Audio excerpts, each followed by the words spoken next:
Assalamualaikum warahmatullahi wabarakatuh. Saya Leni Mardia dari SMA Negeri 19 Palembang. Berikut ini saya akan menampilkan demonstrasi kontekstual dari modul 3.1, wawancara dengan dua kepala sekolah. Menjadi kepala sekolah atau memimpin sekolah, bagaimana cara itu satu kepala sekolah dalam mengidentifikasi kasus-kasus yang terjadi di sekolah, seperti contohnya kasus dilema etika ataupun pendidikan moral ibu. Baik, terima kasih. Saya senang sekali ada kesempatan untuk berbagi pada hari ini.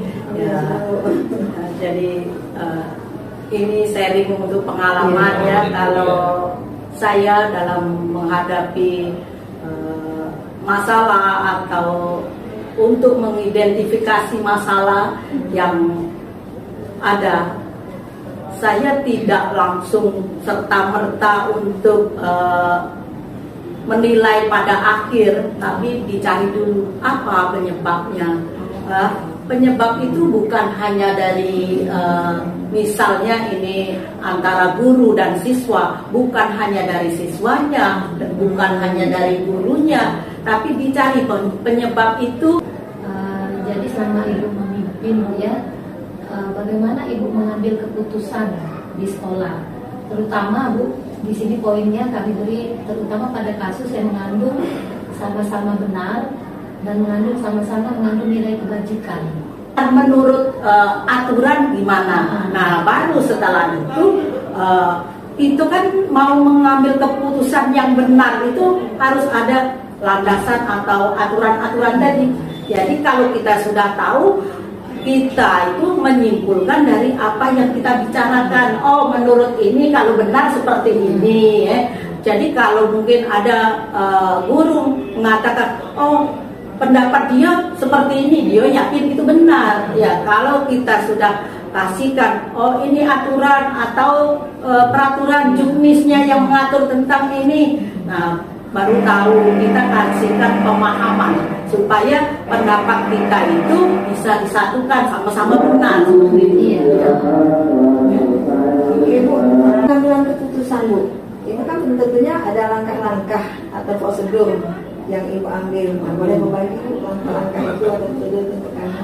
Ya, untuk mengambil keputusan, nah kita sebenarnya mau menerapkan keputusan itu juga harus tahu keputusan itu untuk siapa, ya.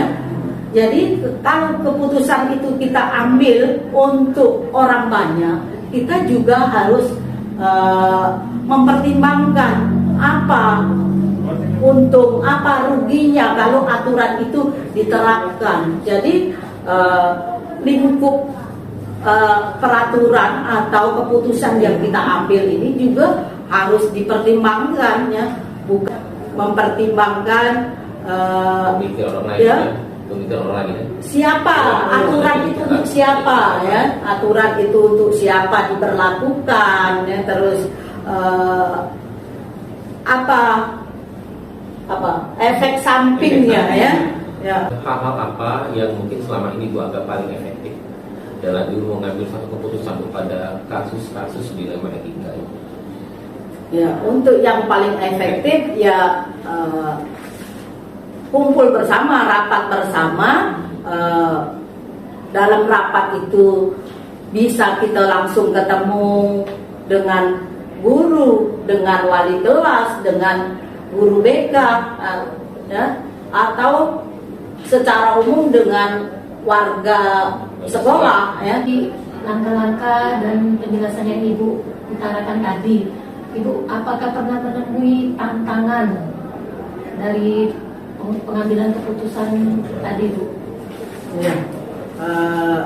Untuk mencapai keputusan itu pasti ya, di mana-mana itu ada yang namanya perbedaan pendapat ya. Ya. Ini lanjutannya nih, saat ibu menemukan kasus dilema itu, ya, apakah ibu punya jadwal khusus untuk menentukan kasus itu, atau misalnya ibu langsung menyelesaikan saat itu juga, lalu prosedur apa Bu yang ibu ambil? Baik, kita lihat dulu ya, misalnya kasusnya tuh darurat atau tidak ya. Iya. Jadi kalau kasusnya itu tidak darurat ya, kita butuh waktu untuk cari informasi ya.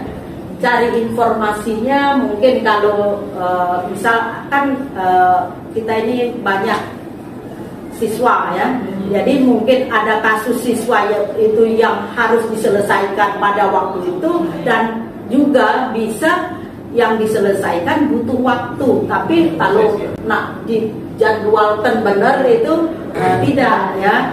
Atau yang membantu ibu dalam ibu menyelesaikan kasus yang dapat mempermudah atau membantu ibu dalam mengambil suatu keputusan, itu ada faktor-faktor yang membantu ibu. Iya, dalam bekerja ya di suatu lembaga sekolah besar seperti SMA 19 saat ini, tidak mungkin kepala sekolah itu bekerja sendiri ya. Yang jelas seluruh warga sekolah ini membantu ya. Sudah Ibu sampaikan pengalaman-pengalaman Ibu selama mengambil keputusan. Ibu, apakah Ibu mendapat pembelajaran, Bu? Kalau ada di-sharing dengan kami kan, ya nanti iya. Jadi kesimpulan dari semua yang pernah Ibu rasakan seperti itu kan. Iya. Harus mendengarkan ya. Kalau dibilang bawahan ya bukan ya. Guru, kolega, baik dengan siswa atau dari penjaga sekolah mungkin memberikan masukan, harus diterima.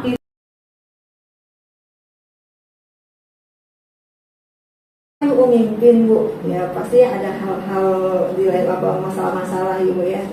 Pertanyaan kami, bagaimana cara Ibu mengidentifikasi kasus-kasus, Bu, yang ada di sekolah, ya misalnya sepertinya kasus dilema etika atau rujukan moral, Bu.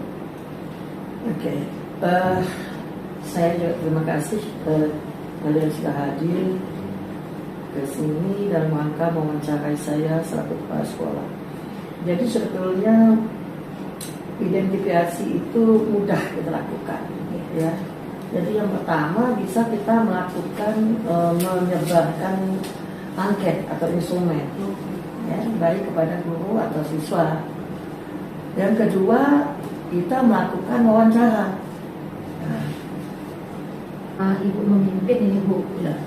Bagaimana cara Ibu dalam pengambilan keputusan di sekolah, terutama ini jika menyangkut permasalahan yang mengandung dua kepentingan yang sama-sama benar, atau kedua-duanya sama-sama mengandung nilai kebajikan?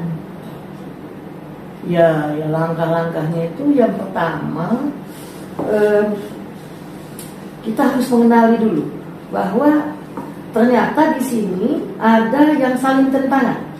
Walaupun sama-sama benar, berarti ada yang bertentangan, betul kan? Jadi kita mengenali dulu, oh ini ternyata ada yang bertentangan walaupun sama benar.